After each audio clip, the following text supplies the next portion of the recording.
tengah senja yang suram, Doni berdiri diam di depan rumah kos tua 2 lantai, tepat di samping pemakaman. Dindingnya penuh cat mengelupas, pagarnya berkarat. Sebuah pohon besar menaungi tempat itu, seolah menyimpan sesuatu yang tak terlihat. Doni melangkah masuk ke ruang tamu yang remang dan sunyi. Di sana, berdiri Buminah, wanita tua berjilbab abu-abu dengan wajah keriput membatu. Ia menyerahkan kunci kamar dengan tangan yang gemetar pelan. Dengan langkah perlahan, Doni menaiki tangga kayu yang tua dan berderit. Sinar matahari sore menembus jendela kecil, menyinari dinding. Tak ada suara, hanya detak jantungnya sendiri yang terdengar jelas. Kamar kos itu kosong dan suram. Debu beterbangan saat Doni membuka jendela, membiarkan cahaya senja masuk perlahan. Ranjang besi tua, meja reot, lemari tinggi, semua tampak diam. Namun seolah memperhatikan. Malam pun tiba. Doni duduk di depan laptop sambil mengetik skripsinya. Lampu gantung menyala temaram. Buku-buku berserakan dan kopi mengering di cangkir. Tapi di tengah keheningan, suasana mulai terasa tidak wajar. Lampu mulai berkedip aneh. Di atas ranjang, jam dinding tua berhenti berdetak tepat pukul 1.34. Suara yang tadinya ada, lenyap. Hening yang menyiksa pun menyelimuti ruangan. Doni melangkah menuju lemari tua yang tertutup. Nafasnya tertahan, matanya tak berkedip.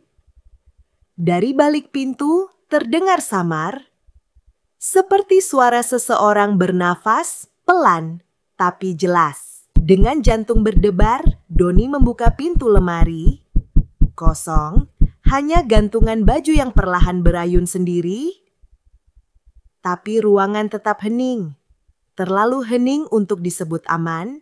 Di atas keyboard laptop Doni, sehelai rambut panjang, hitam dan mengilap, tergeletak mencolok di atas permukaan meja yang rapi. Doni tak punya rambut sepanjang itu.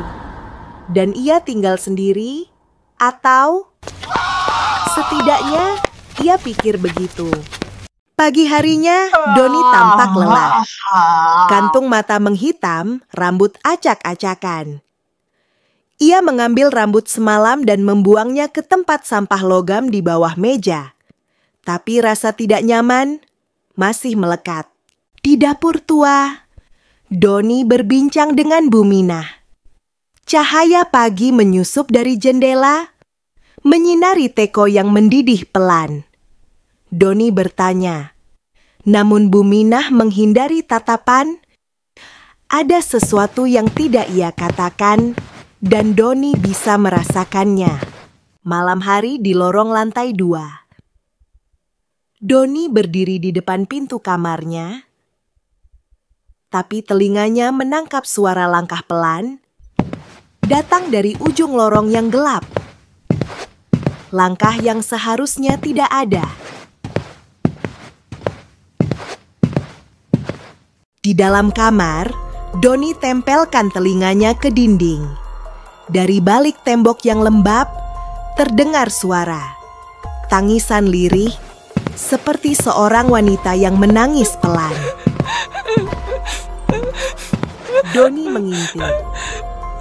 Di ujung lorong berdiri sosok perempuan dengan gaun putih kotor. Ia membelakangi Doni, diam tak bergerak. Tapi entah mengapa, keberadaannya begitu menyesakan. Doni memanggil sosok itu perlahan. Hei, siapa kamu? Wanita itu menoleh. Separuh wajahnya cantik pucat, tapi senyum lebar yang tak wajar merobek ketenangan malam. Senyum yang seharusnya tidak mungkin dimiliki manusia. Doni terjatuh ke belakang saat pintu kamar menutup sendiri dengan keras. Suaranya menggema dalam lorong kosong. Wajahnya pucat, matanya membelalak. Ia tahu sesuatu sedang mempermainkannya. Di sudut kamar yang gelap, Doni duduk memeluk lutut. Napasnya cepat, matanya kosong. Ia mulai menyadari ini bukan kos biasa, dan ia tidak sendirian. Pagi datang dengan kecemasan. Doni menggedor pintu Buminah dengan panik. Setelah beberapa detik, pintu terbuka dan Buminah muncul. Tapi sorot matanya tak seperti kemarin. Ada kegelapan yang dalam di sana. Kilasan masa lalu. Seorang gadis, Mbak Sari, tergantung di dalam kamar. Rambutnya menutupi wajah, tubuhnya menggantung pelan. Di punggungnya, lubang besar menganga, bekas luka yang tak bisa dijelaskan, bekas dendam. Siang hari, Doni berdiri di lorong tempat hantu semalam muncul. Cahaya terang matahari kontras dengan tatapan kosongnya. Bahkan dalam cahaya, bayangan semalam masih terasa. Bekas kehadiran yang belum pergi. Di warnet kecil dan suram, Doni menatap layar komputer. Berita kematian tragis seorang mahasiswa muncul. Wajah dalam foto, buram, pucat, dan menyeramkan adalah Mbak Sari. Gadis yang dulu menempati kamar Doni. Dengan tangan gemetar, Doni menempelkan lembaran doa dan ayat di dinding kamarnya. Satu persatu, seolah membangun tembok pelindung. Ia tak tahu apakah itu cukup, tapi setidaknya ia mencoba bertahan. Doni menatap ke cermin kecil di meja rias. Di balik pantulan wajahnya, samar-samar muncul sosok perempuan berdiri di belakangnya. Tak ada di dunia nyata, hanya di cermin. Tengah malam, Doni terbangun oleh suara ketukan lembut. Ia menoleh ke pintu. Perlahan, pintu bergetar, seperti seseorang berdiri di luar, menunggu, memanggil, tapi tak pernah menjawab. Pintu kini bergoyang keras. Doni berdiri membelakanginya, gemetar, hanya memegang senter kecil. Napasnya tak teratur. Suara ketukan berubah jadi hentakan. Tapi ia tahu, membuka pintu bukanlah pilihan. Hening. Doni mengintip dari lubang pintu. Lorong terlihat kosong. Tapi tepat saat itu, ia merasakan hembusan napas hangat di belakang telinganya. Napas yang tak berasal dari dirinya sendiri. Cermin di kamar tiba-tiba retak. Dari balik retakan, wajah Sundel Bolong muncul. Menyeringai tajam, penuh dendam. Matanya merah membara, bibirnya terbuka lebar. Tawa tanpa suara menggema dalam kepala Doni. Listrik padam. Kamar hanya diterangi cahaya bulan.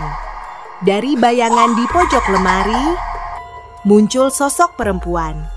Rambut panjang, wajah menyeringai. Ia melangkah pelan, tak bersuara, tapi mendekat pasti. Sundel Bolong membisik di telinga Doni dengan suara lembut yang menusuk jiwa. Skripsinya belum selesai, Mas. Sini, aku bantuin. Hanya suara ketikan keyboard yang terdengar, lalu berhenti. Sunyi. Lalu, tawa lirih perempuan menggema dari sudut kamar, tawa yang menandai ini belum selesai.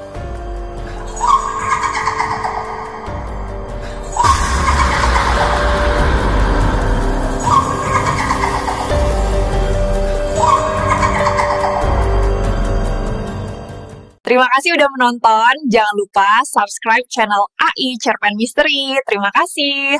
Love you.